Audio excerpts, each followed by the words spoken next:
Queensland's State Library records our past and present, and this weekend it hosts an artist who has spent his life recording large cities, along with the tiny details most people are too busy to see. Kathy McLeish reports.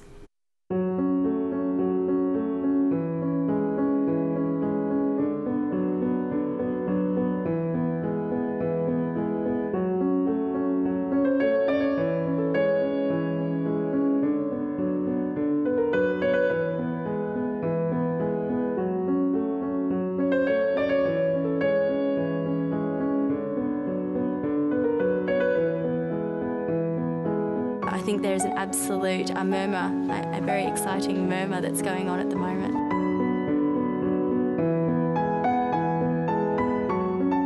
Excitement usually accompanies Stephen Wiltshire when he comes to town. Today he arrived in Brisbane, and the first thing on the agenda was to see the city. He's obviously surveying the city, the architectural structure of the city and the landscape, and then be able to replicate exactly what he sees on canvas, and that's rare. Freehand architecture and map drawing are disappearing crafts, but Stephen Wiltshire has another skill that is indeed very rare. Typically we see artists who will take photographs first, and they'll take a number of photographs from different angles, and then they'll go away and paint or draw. They might, or digitally draw. Then they might come back to the site later, make sure that they've got it right, tweak. Stephen Wiltshire uses only his memory and his iPhone to record extraordinary and extensive detail.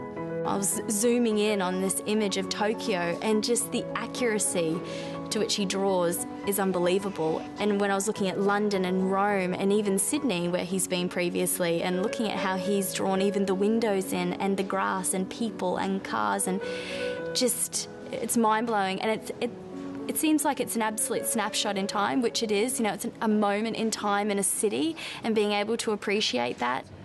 Over 4 days at the State Library of Queensland, he'll draw the cityscape of Brisbane. I think for Brisbane to have an opportunity to meet someone who has significant challenges in his life and be able to overcome those and actually harness this gift and use it for good is amazing.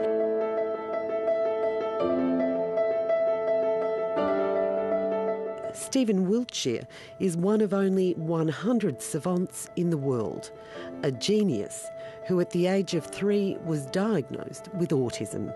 Stephen, from a very young age, had difficulties growing up, and obviously relating to his autism, and from reading his biography and talking to some of the people surrounding him, that drawing was the only way to calm him down. And so there would be times where he would just sit in the corner of the room and just draw and draw and draw. And that would be a way for him, I guess, to reflect on what's the experiences that are going on in his life, and a way to deal with the mass, too, of everything that was happening around him. Around 5 or 6 years of age, he was actually expressing this talent of absolute detail, and it was the life around him at the time. And of course, as that interest grew, then he tested his abilities, flying over particular cities, looking at landscapes and being able to draw those, and so this skill has grown and grown over time. It makes me feel good. I think from the day he was born, it was in his genes to do it. There was no doubt what he was going to do. As speech wasn't his first protocol, so his vocabulary and his way of expressing himself was through art.